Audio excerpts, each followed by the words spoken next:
Hello and welcome back to, well, it's a demo video, right? What I wanted to do is I wanted to show you the mechanics of how to put together the operating section of the statement of cash flow. And I wanted to show you probably an easier way to do it than those steps that the book outlines, okay? So if I were you, I'd definitely take notes on this. If you have any questions, please reach out to me. This video will really help you whenever it gets time to do the homework, okay? So what I did was, I'm looking at exercise 12-3A. It's on page 605, okay? What I did was I took the income statement that they gave us, and I took a portion of the balance sheet that they gave us. Notice these are all our operating assets, okay? And then I started to put together the statement of cash flow, okay? So notice the proper form, right? We have a title here, cash flow from operating activities, okay? We always start off with our net income. That's step number one. Grab your net income. So I did that. I grabbed my net income. My net income is $153,000. I just plucked it off the income statement from right here, okay? The next thing we need to do is to add or subtract items so we can convert net income into the cash basis, okay? So the first thing that we really need to do here,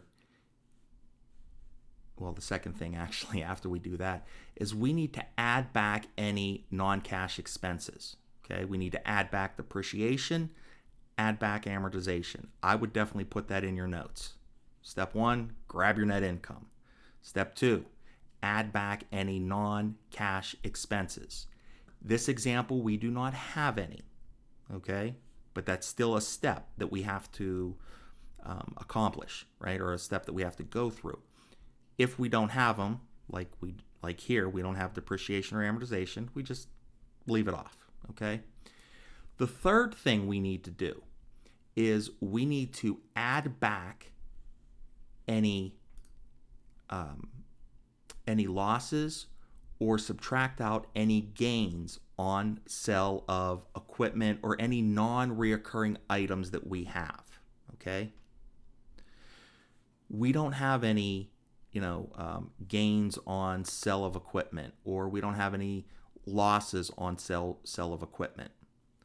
So we're going to skip this step, okay? But keep in mind, that's what you got to do. Subtract out the gains on any non-reoccurring items and add back any losses on any non-reoccurring items. Those non-reoccurring items will show up on the income statement, and it will say, loss on sale of equipment, gain on sale of equipment, gain on insurance, insurance claim, loss on insurance claim.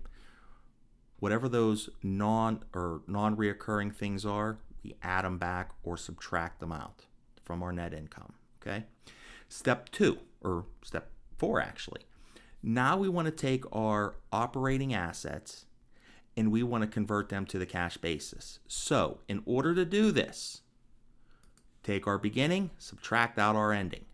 So I see that my accounts receivable actually increased, right? That's an increase. It was $49,000. It went up to $54,000. And I already did that for all of these, okay?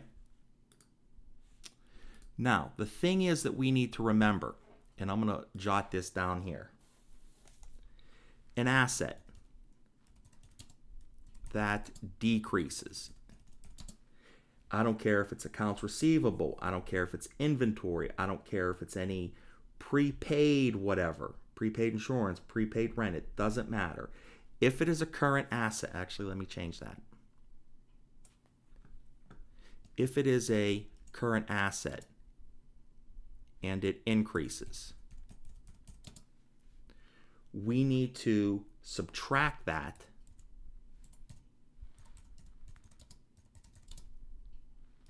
from our net income, okay?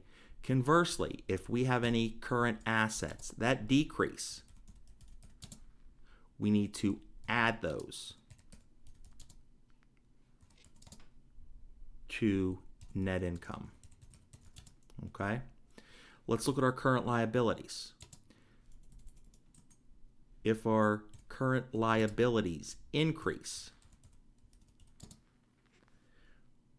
what we need to do is add those to net income. And if our current liabilities decrease, we subtract those from net income. Okay? Memorize these. Very important. Okay? And I'll demonstrate why it's important here in a second. So we already went through, we looked at our current assets, current liabilities, our operating assets, and said, oh, they're either going up or going down. Okay? So let's look at accounts receivable, right? What happens to accounts receivable? Accounts receivable actually decreases, right? It was, I'm sorry, that's an increase. I apologize. It was 49,000. It ends up being 54,000 at the end of the year. That is an increase. Okay? So if a current asset increases, I need to subtract it from my net income. So I'm going to say minus $5,000. Logically, how does this work? Well, let's think about it. We're going to the cash, we're trying to convert to the cash basis, right? If my accounts receivable goes up throughout the year, what happens to my cash? Well, my cash doesn't go up, my cash stays the same, right?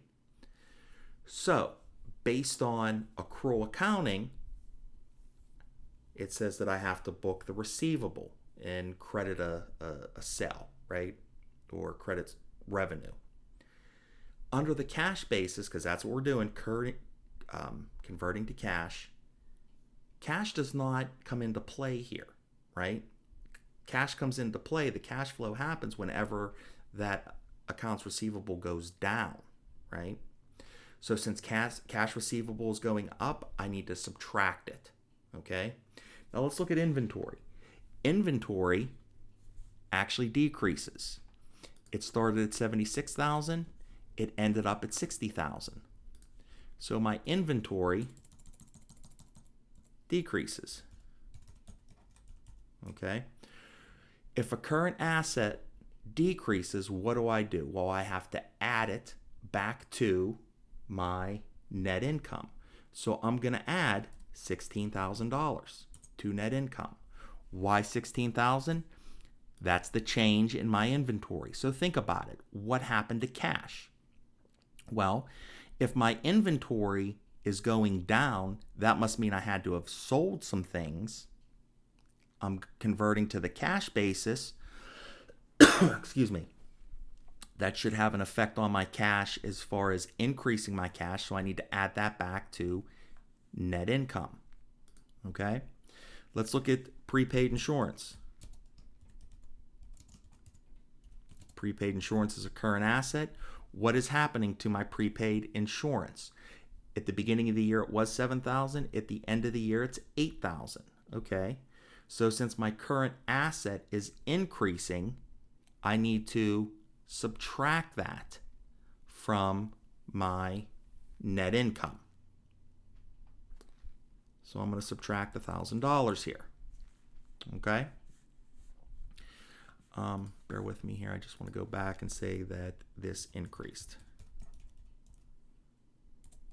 Okay. So the next thing we have is our accounts payable, right? Accounts payable is a current liability. So what happens to our accounts payable? Well, our accounts payable was 18,000. At the end of the year, it's 24,000. So my AP actually increased. Okay. So let's think about this. What happens to cash? If my accounts payable is going up, what's happening with my cash? Well, I'm preserving my cash.